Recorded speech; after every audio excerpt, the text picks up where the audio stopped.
नमस्कार, स्वागत है आपका TV9 भारतवर्ष में स्पेशल शो में। आपके साथ मैं हूं सुमेरा खान। मेरे साथ मौजूद है मेरी सहयोगी सुरभि, हमारे साथ मौजूद है निधि और सुमित भी। शुरुआत करते हैं इस वक्त की बड़ी खबर के साथ। प्रधानमंत्री मोदी 2 दिन के वाराणसी दौरे पर हैं। 43वें दौरे पर काशी पहुंचे पीएम मोदी के स्वागत के लिए काशी में जबरदस्त उत्साह दिखा है। पीएम ने एक भव्य रोड शो किया। इस दौरान लोगों की भारी भीड़ उमड़ी। पीएम मोदी ने अलग अलग केंद्रीय योजनाओं के लाभार्थियों से मुलाकात भी की। स्कूल में बच्चों के बीच भी पहुंचे प्रधानमंत्री नरेंद्र मोदी। इसके अलावा एक और बड़ी खबर वाराणसी दौरे से जुड़ी हुई है कि 2 दिन के वाराणसी दौरे पर पीएम मोदी पहुंचे हुए हैं। भव्य रोड शो हुआ। रोड शो के दौरान एम्बुलेंस को दिया रास्ता प्रधानमंत्री नरेंद्र मोदी ने। पीएम मोदी ने बच्चों से बात भी की है।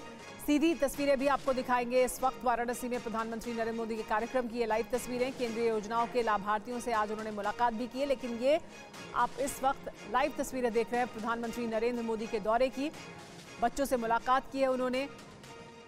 इसके अलावा इस कार्यक्रम के दौरान केंद्रीय योजनाओं की समीक्षा भी की है और लाभार्थियों से मुलाकात भी उसमें शामिल है।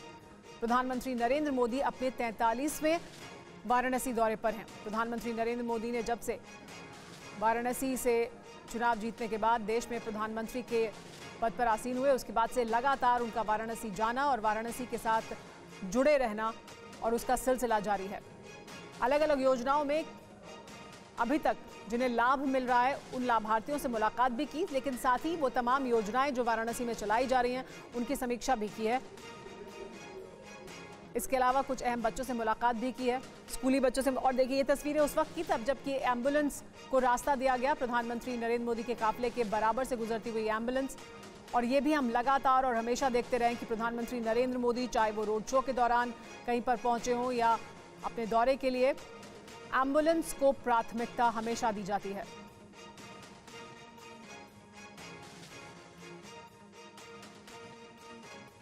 ताकि तमिलनाडु के लोगों से इंटरेक्शन हो रहा था, क्योंकि हम लोग रिपोर्टिंग कर रहे थे तो जब वो घाट पे जाते थे वहां पे भी बच्चे मिल जाते थे। बिल्कुल सबसे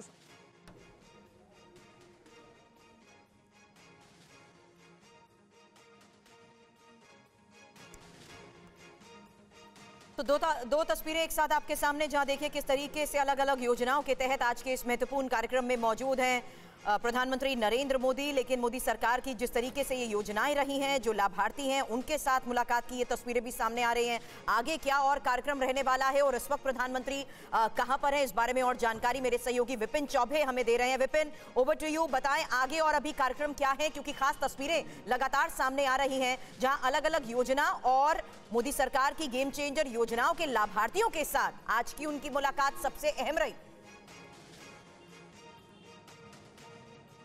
बिल्कुल सुरभि, देखिए 9 साल सरकार के पूरे हो चुके हैं। अगले 4 महीने बहुत ज्यादा क्रूशियल हैं और इन्हीं 4 महीनों में सरकार को लोकसभा चुनाव में जाना है और इसलिए प्रधानमंत्री नरेंद्र मोदी अपने 43वें दौरे पर अपने संसदीय क्षेत्र वाराणसी पहुंचे हुए हैं, जहां उनका भव्य स्वागत किया गया। 2 दिनों के अंदर उन्हें 4 कार्यक्रमों में शिरकत करना है और बहुत सारा टाइम रिजर्व भी रखा गया है कि वो कुछ ऐसे दौरे भी कर सकते हैं जो अप्रत्याशित होंगे। फिलहाल आज की अगर बात करें तो पहला कार्यक्रम जहां पर कटिंग ग्राउंड में उन्हें जाना था, जो तमाम योजनाएं, जो फ्लैगशिप प्रोग्राम्स हैं अलग अलग, चाहे वो बैंकों का निजी का जो छोटे छोटे बैंक खोले गए हैं या फिर वो स्वनिधि योजना के तहत लोगों को लोन दिया गया है या फिर जितनी योजनाएं सरकार ने चलाई हैं, ग्राउंड पर वो योजनाएं कैसे उतर रही हैं उन सभी के स्टॉल्स लगाए गए थे। उनके लाभार्थियों को बुलाया गया था, 1-to-1 इंटरेक्शन उन्होंने किया और अब उन्हें आना है नमो घाट पर। नमो घाट पर जो काशी तमिल संगमम कार्यक्रम रखा गया है उसके तहत तमाम लोगों को बुलाया गया है। पूरे देश से और दुनिया के अलग अलग कोनों से लगभग 30,000 लोग इस समय वाराणसी में हैं और आज उसका शुभारंभ करेंगे और कल भी इस कार्यक्रम में शिरकत करना है। ये कार्यक्रम प्रधानमंत्री के दिल के बेहद करीब है, क्योंकि ये कार्यक्रम उत्तर से लेकर दक्षिण को जोड़ता है, एक धागे में पिरोता है। इसीलिए कल प्रधानमंत्री 857 करोड़ की योजनाओं का जो रेलवे से संबंधित है उनका भी लोकार्पण और शिलान्यास प्रधानमंत्री मोदी का, और अभी कुछ ही देर में काशी तमिल संगमम का जो ये प्रोग्राम है इसको संबोधित भी करने वाले हैं। आयुष्मान भारत योजना जो चल रही है उसके लाभार्थियों से बातचीत भी की है प्रधानमंत्री मोदी ने। तो उनके दौरे की हर एक महत्वपूर्ण बात, हर एक महत्वपूर्ण अपडेट आप तक पहुंचा रहे हैं। शुक्रिया विपिन, आगे आएंगे आपके पास। और प्रधानमंत्री मोदी कल वाराणसी में स्वर्ववेद मंदिर का उद्घाटन करेंगे। प्रधानमंत्री उमराव स्वर्ववेद ज्ञान महायज्ञ पूर्ण आहुति में शामिल होंगे। इस महामंदिर में 20,000 से ज्यादा लोग एक साथ मेडिटेशन कर सकते हैं। इस मंदिर को बनाने में करीब 20 साल का वक्त लगा है। प्रधानमंत्री नरेंद्र मोदी अपने वाराणसी दौरे के दौरान जिन महत्वपूर्ण परियोजनाओं में या कार्यक्रमों में शिरकत करेंगे, उसमें मेरे पीछे आपको नजर आ रहा ये प्रधानमंत्री स्वर्वेद महामंदिर के उद्घाटन समारोह में भी उनको शामिल होना है। तमाम देशों से लोग शामिल होने आ रहे हैं। इस महामंदिर को पिछले 20 सालों से बनाया जा रहा है और ये दुनिया का इकलौता ऐसा मेडिटेशन सेंटर है जो देखिए कितने बड़े एरिया में फैला हुआ है। 7 मंजिला ये मेडिटेशन सेंटर है और इसका नाम स्वर्वेद महामंदिर धाम रखा गया है। इसकी विशेषता यह है कि इस मंदिर में कुल 7 फ्लोर्स हैं, लेकिन इस 7 फ्लोर पे एक भी कमरा नहीं है। ये दुनिया का इकलौता ऐसा ऐतिहासिक और ऐसा सुंदर दिखने वाला मंदिर है जिसका लोकार्पण प्रधानमंत्री नरेंद्र मोदी के कर कमलों के द्वारा होगा। इसके अलावा आप देखेंगे इसका परिसर कितना बड़ा है। लगभग 3 लाख लोग इस दौरान इस परिसर में मौजूद रहेंगे। प्रधानमंत्री तो तमाम श्रद्धालु आए हैं उनसे संवाद भी करेंगे। काशी से आपने रिपोर्ट देखी, लेकिन काशी दौरे से पहले प्रधानमंत्री मोदी ने आज सूरत में भी सौगातों की झड़ी लगा दी है। जी ना सिर्फ सूरत को कई तोहफे दिए हैं बल्कि 2024 लोकसभा चुनावों का शंखनाद भी कर दिया है। पीएम मोदी ने एयरपोर्ट टर्मिनल का उद्घाटन किया। इसके बाद पीएम मोदी ने सूरत के डायमंड सेंटर भी पहुंचे और दुनिया के सबसे बड़े ऑफिस कॉम्प्लेक्स की सौगात भी दी। इस ऑफिस कॉम्प्लेक्स का नाम है सूरत डायमंड बॉस और एसडीबी भवन करीबन 47 लाख वर्ग फुट से अधिक इलाके में दुनिया का सबसे बड़ा कार्यालय परिसर है और बॉस सूरत शहर के पास गांव में बसा हुआ है और सभी तक ये उपलब्धि अमेरिका के रक्षा विभाग के मुख्यालय यानी पेंटागन के से भी ज्यादा बड़ी है। गुजरात को तरक्की की नई सौगात देते हुए पीएम ने एक बार फिर गारंटी का जिक्र किया और कहा कि गुजरात के लोगों को तो मोदी की गारंटी पर बहुत पहले से यकीन है। सूरत डायमंड बोर्स के उद्घाटन पर पीएम मोदी ने आज एक बार फिर से गारंटी का जिक्र किया। पीएम ने कहा कि मोदी की गारंटी पर सूरत को काफी पहले से यकीन था। हाल के दिनों में जो चुनाव नतीजे आए उसके बाद ये चर्चा और बढ़ गई है, लेकिन सूरत के लोग तो मोदी की गारंटी को बहुत पहले से जानते हैं। यहां के परिश्रमी लोगों ने मोदी की गारंटी को सच्चाई में बदलते देखा है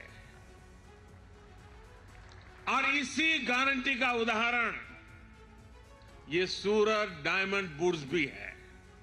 पीएम इससे पहले चुनावी रैली के दौरान भी ये कह चुके हैं कि गारंटी शब्द सुनते ही जो 4 पैमाने उभरते हैं वो है नीति, नियत, नेतृत्व और काम करने का ट्रैक रिकॉर्ड, जिसका पीएम ने आज एक बार फिर से उपयोग किया।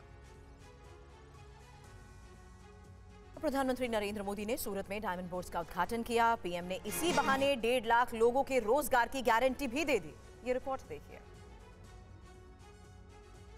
सूरत डायमंड बोर्स दुनिया का सबसे बड़ा ऑफिस कॉम्प्लेक्स है जो अमेरिका के पेंटागन से भी बड़ा है। इस बिल्डिंग में ऑफिसेज के अलावा safe deposit vault, conference hall, restaurant, bank, exhibition centre और क्लब जैसी सुविधाएं भी हैं। आज सूरत शहर की भव्यता में एक और डायमंड जुड़ गया है और डायमंड भी छोटा मोटा नहीं है, बल्कि ये तो दुनिया में सर्वश्रेष्ठ है। इस डायमंड की चमक के आगे दुनिया की बड़ी से बड़ी इमारतों की चमक फीकी पड़ रही है। एसडीबी को सूरत की डायमंड इंडस्ट्री ने मैन्युफैक्चरिंग और ट्रेडिंग दोनों के लिए वन स्टॉप हब के रूप में स्थापित किया है। सूरत दुनिया के 92% नेचुरल डायमंड की मैन्युफैक्चरिंग करता है। प्रधानमंत्री मोदी ने आज गुजरात को 2 बड़ी सौगातें दी। प्रधानमंत्री मोदी के रोड शो में लोगों की भारी भीड़ उमड़ी थी। पीएम मोदी गुजरात के सूरत पहुंचे, जहां पर उन्होंने सूरत एयरपोर्ट पर नए टर्मिनल भवन का उद्घाटन किया। नए टर्मिनल के उद्घाटन के दौरान गुजरात के सीएम भूपेंद्र पटेल भी मौजूद थे। एयरपोर्ट के नए टर्मिनल के उद्घाटन के बाद पीएम मोदी ने सूरत में रोड शो किया। पीएम मोदी के रोड शो के दौरान सड़क के किनारे लोगों की भीड़ थी। पीएम मोदी की एक झलक को देखने के लिए लोग काफी देर से इंतजार कर रहे थे। इसके बाद पीएम मोदी ने हीरा के कारोबार के लिए बने ऑफिस डायमंड बोर्ड्स का उद्घाटन किया। रॉ डायमंड हो, पॉलिश डायमंड हो, समय दे रहे हैं, जा रहे हैं, तो यहाँ के सांसद के नाते मेरा भी दायित्व बनता था कि मुझे भी उस कार्यक्रम में समय देना चाहिए। तो मैं एक सांसद के रूप में, आपके सेवक के रूप में आज सिर्फ इसमें आप ही की तरह हिस्सा लेने के लिए आया हूं।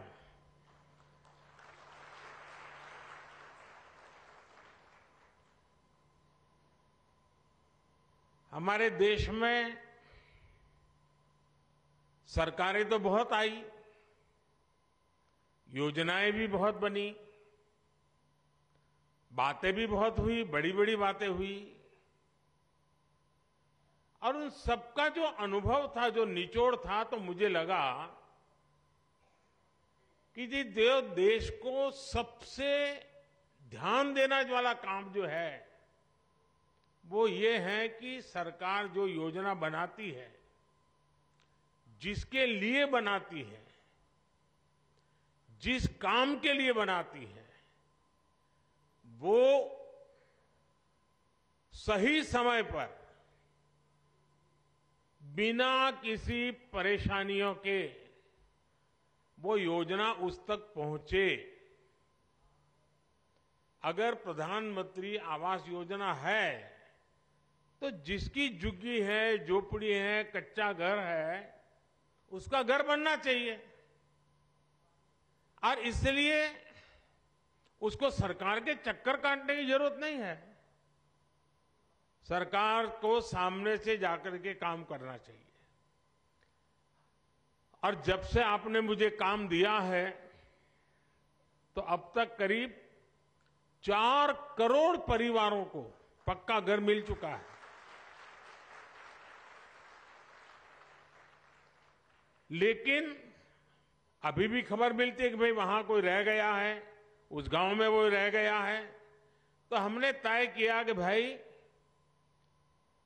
फिर से हम एक बार देश भर में जाएं, जो सरकार की योजनाएं हैं, जिनको मिला है, उनसे सुने कि भाई क्या क्या मिला, कैसे मिला, प्राप्त करने में कोई कठिनाई तो नहीं हुई, कोई रिश्वत तो नहीं देनी पड़ी, जितना तय था उतना मिला कि कम मिला।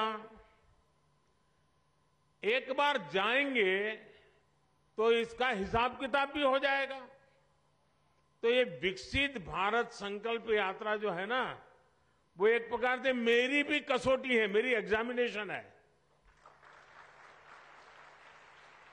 कि मैंने जो कहा था और जो मैं काम कर रहा था, मैं आपके मुंह से सुनना चाहता था और देश भर से सुनना चाहता हूं कि जैसा मैंने चाहा था वैसा हुआ है कि नहीं हुआ है, जिसके लिए होना चाहिए था उसके लिए हुआ है कि नहीं हुआ है, जो काम होना चाहिए था हुआ कि नहीं हुआ है। अब मैं अभी कुछ साथियों को मिला जिन्होंने आयुष्मान कार्ड का फायदा उठा करके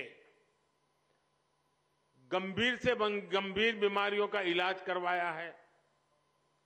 उन्होंने एक्सीडेंट हो गया, हाथ पैर टूट गए तो अस्पताल में जाकर के मैंने उनको पूछा, तो कह रहे थे साहब इतना खर्चा हम तो कहां से करते, जी लेते ऐसे ही। लेकिन जब आयुष्मान कार्ड आया तो हिम्मत आ गई, ऑपरेशन करवा दिया, अब शरीर काम कर रहा है।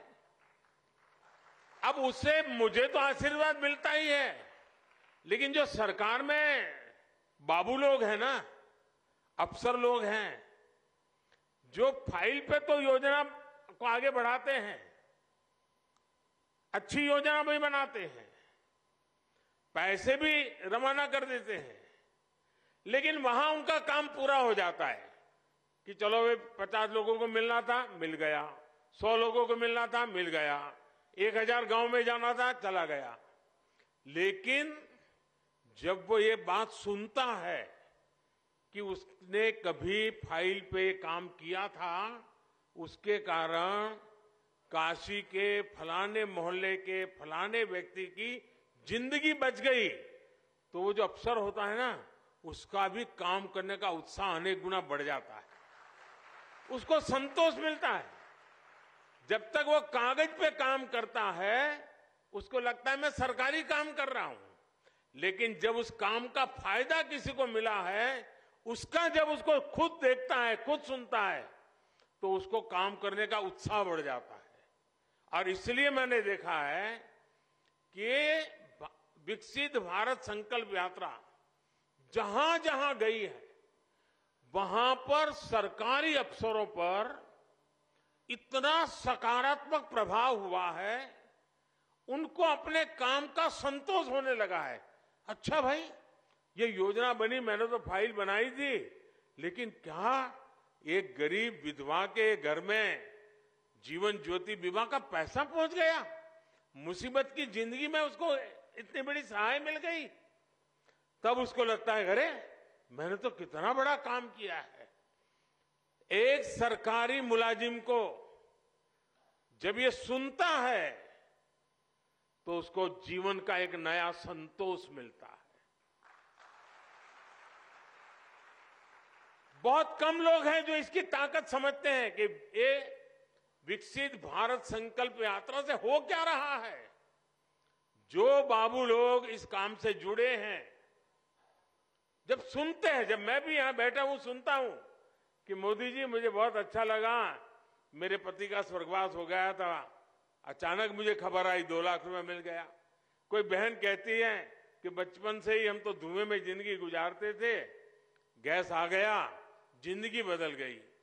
उससे बड़ा जो सबसे बड़ी बात की बहन ने, उसने कहा गरीब और अमीर का भेद मिट गया।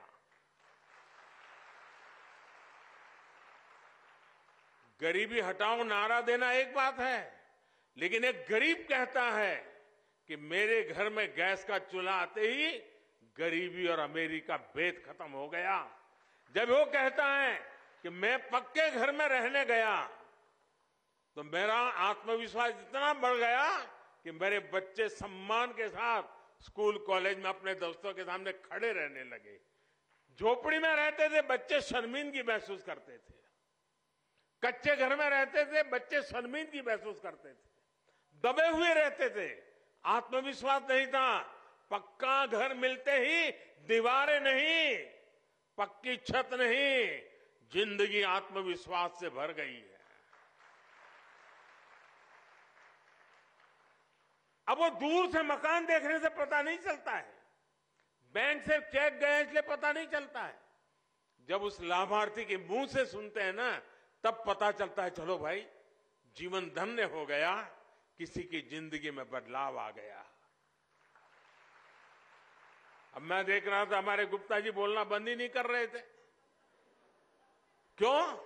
उनका मन इतना उत्साह से भर गया था कि इतनी योजनाओं का लाभ मिला, सामने से कि 10,000 रुपया बैंक से मिल जाए। साहूकार से भी पैसा लेने में दम उखड़ जाता है, ये बैंक सामने से पैसा दे तब उसका विश्वास बढ़ जाता है, ये मेरा देश है,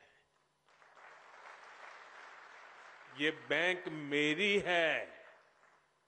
और मैं चाहता हूं हिंदुस्तान के हर व्यक्ति को लगना चाहिए कि रेलवे मेरी है, ये अस्पताल मेरी है, ये अफसर, ये ऑफिस सब मेरा है, ये देश मेरा है। ये भाव जब जगता है तो देश के लिए कुछ करने की इच्छा भी जग जाती है। और इसीलिए ये जो प्रयास है ना, वो बीज बो रहा है। बीज इस बात का बो रहा है कि भाई हमारे माँ बाप को मुसीबतें झेलनी पड़ी, हमें भी जिंदगी में मुसीबतें झेलनी पड़ी, लेकिन हमें अपने बच्चों को मुसीबत में जीने के लिए मजबूर नहीं करना है। हम जो मुसीबतों से गुजरे, कोई मां बाप नहीं चाहता है कि उसके बच्चे भी उसी मुसीबत से गुजरे, खुद पढ़ नहीं पाए, अशिक्षित रहे, लेकिन कोई मां बाप नहीं चाहता है कि उसके बच्चे अशिक्षित रहे। और जब ये योजनाओं की सारी जानकारियां उसको मिलती हैं तो उसको लगता है कि यही समय है, यही समय है हम भी कुछ करें। और जब 140 करोड़ लोगों के मन में लगता है ना ये समय है, तो देश आगे बढ़ के रहेगा। देश को आजादी कैसे मिली? सारे देश में एक वातावरण बन गया था। कोई चरखा चलाता था, कोई पूछता था क्यों चला रहे हो चरखा, तो बोले आजादी के लिए। कोई पढ़ाई छोड़ करके भारत माता की जय करके निकल पड़ता था, पुलिस के डंडे खाता था, लोग पूछते थे क्यों मर रहे हो, बोले देश की आजादी के लिए। कोई बुजुर्ग की सेवा करता था, कोई पूछता था अरे क्या कर रहे हो भाई, नहीं बोले आजादी के लिए कर रहा हूं। कोई खादी पहनता था, क्यों कर रहे हो, आजादी के लिए।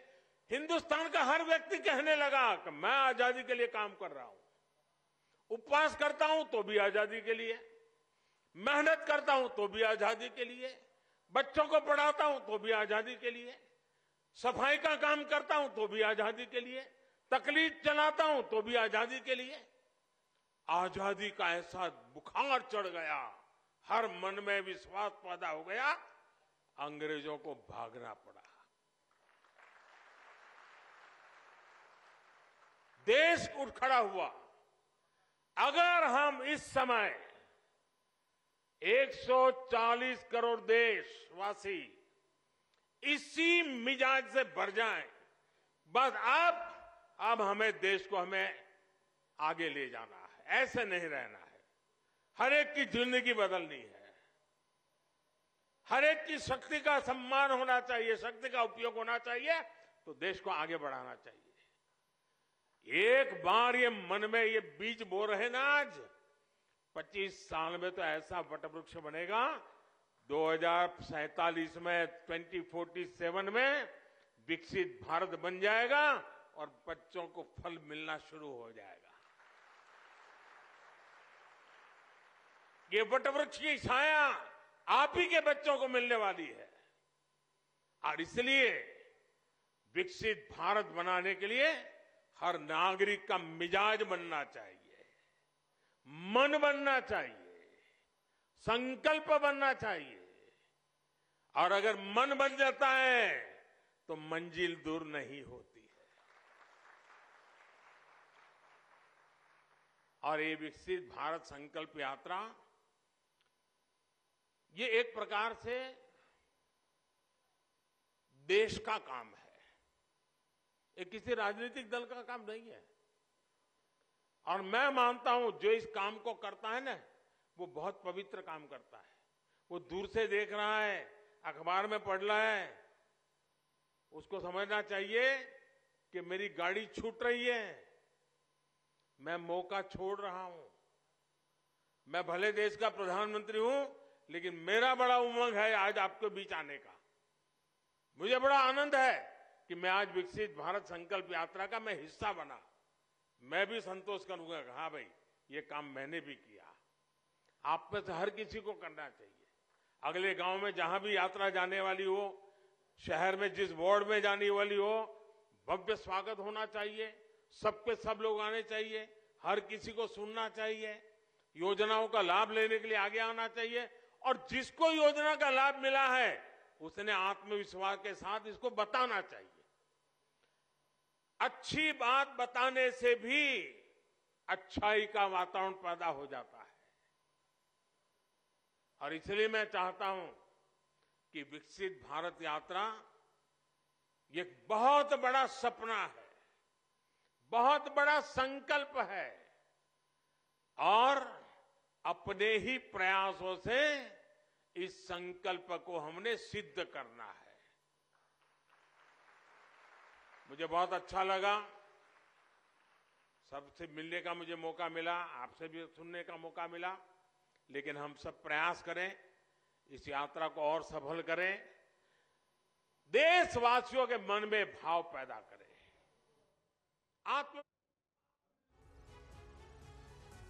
आप सुन रहे थे प्रधानमंत्री नरेंद्र मोदी को वाराणसी के 2 दिन के दौरे पर हैं। फिलहाल वक्त हो गया एक ब्रेक का।